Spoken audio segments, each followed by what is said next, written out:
12.3, Day 2, Example 1b. Find the slope of the lines tangent to the given graph of each function at the given points. So we have our function f of x here. We're going to go through and calculate the slope of the tangent line.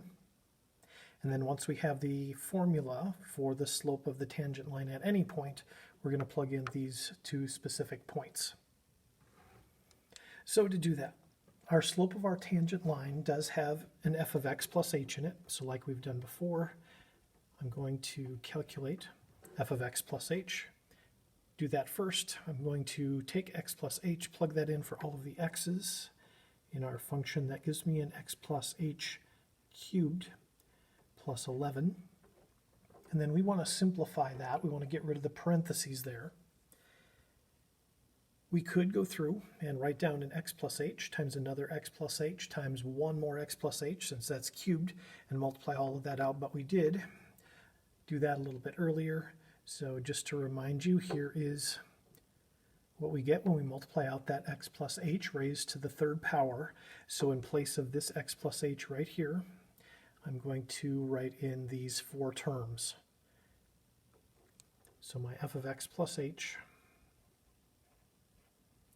is going to be equal to x plus h to the third power. We know that that is equal to an x cubed plus 3h x squared plus 3 h squared x plus h cubed.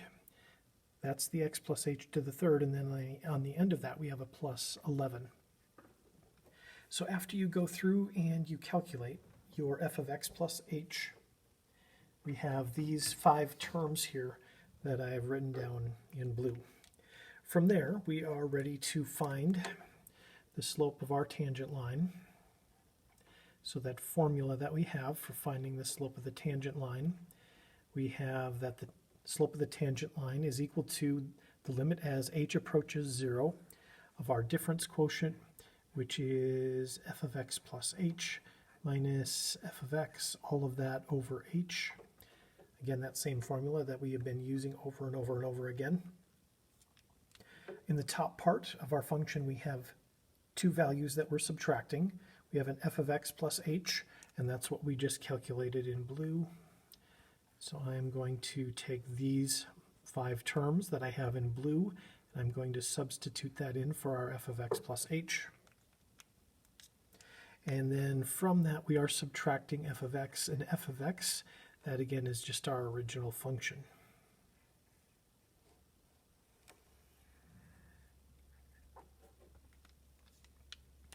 So in our next step, the slope of our tangent line, that is going to be equal to the limit as h approaches 0 of a big fraction. In the top part of the fraction, we want what is in blue. Put that in parentheses, x cubed plus 3h x squared plus 3 h squared x plus h cubed plus 11. And then from that, we want to subtract f of x. F of x is our original, so I'll put that in. That's an x cubed plus 11. And then all of that is over h. From there, I'm going to get rid of those parentheses in the top. As usual, the ones here in blue, I can just drop those blue parentheses off. We really didn't need them. But for the green ones, I do need to take that subtraction and distribute that into both of those terms.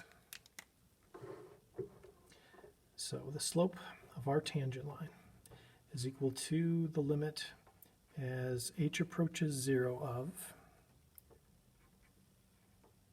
what is in blue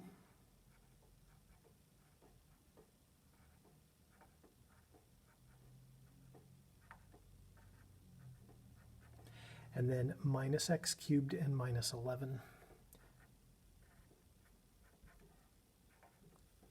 And all of that's still over h.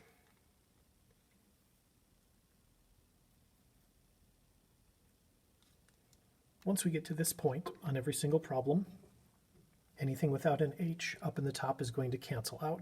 So looking to see what we can cancel here. I do have an x cubed minus x cubed.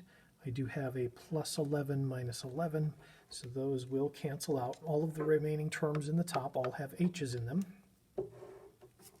So the slope of our tangent line is equal to the limit as h approaches 0 of, and now we just have those three remaining terms on the top. 3h x squared plus 3h squared x plus h cubed. Once we get to that point in the problem, once we get rid of the parentheses and cancel out everything without an h, we do want to cancel this h in the bottom, but we can't do it yet, not until we factor an h out in front of our terms. Because we have addition up here, we can't just cancel an h out. We do need to go through and factor an h out of these three terms first.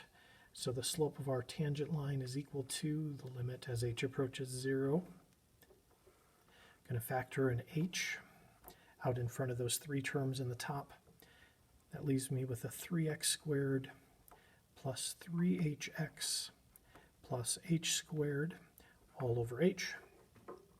Now these h's will cancel. Once I get these h's to cancel,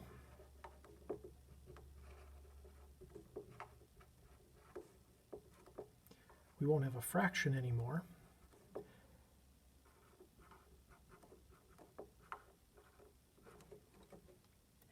And once we don't have a fraction, now we can finally plug in 0 for h.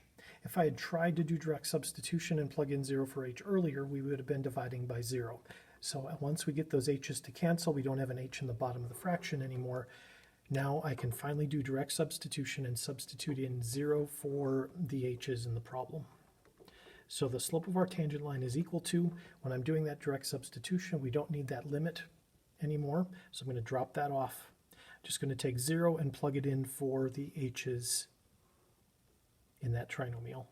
So we would have 3x squared plus 3 times 0 times x plus 0 squared, which gives me just a 3x squared. So the formula that we have for the slope of our tangent line at any point is simply a 3x squared, just a single term on this one. All right, so that's the slope of our tangent line at any point. It takes a lot of work to get there. Section 12.4, we do learn some shortcuts. In section 12.4, you'd be able to do that problem in about 5 seconds, which is a little frustrating, but that's a lot of times how math works. You learn how to do things the long way by hand, and then you learn that there's a better, more efficient way, but it's important that you do know how to go through and do use the difference quotient with the limit in front in order to do these problems. That part, the work that we've just been doing, without the shortcut, all of the stuff that we have just done, that is on the AP exam for calc. So it's important enough where they do actually put problems in it using the limit on the AP exam. Okay, not quite done with the problem. So going back and taking a quick look at the original again, the directions here did ask us to find the slope of the tangent line, but not at any point at two specific points. At the point 112 and at the point 219. So we have a formula here for the slope of the tangent line at any point. And now we need to take a look at the values that they gave us at the beginning of the problem in the directions and see what the slope is at these two specific points. So at the point 112, the slope of our tangent line is equal to, so again, just like we did in letter A, we're going to take our x coordinate here, number 1, and we'll plug that in for all of the x's, and we would take 12 and plug it in for all of the y's, but we don't have any y's, so we're just plugging 1 in for the x. That would give us 3 times 1 squared. Using PEMDAS to work that out, I found out that the slope of the tangent line at the point 112 is 3. We have to do that for one more point. At the point 219, we're also supposed to figure out the slope of the tangent line. So taking 2, plugging that into our formula for x, we would have 3 times 2 squared, which is 12. So the slope of the tangent line for any point we can calculate using this formula. The slope of the tangent line is equal to 3 times x squared. These 2 points were on the original function, and at these 2 points we can plug in the x values, calculate the slope at those 2 very specific points.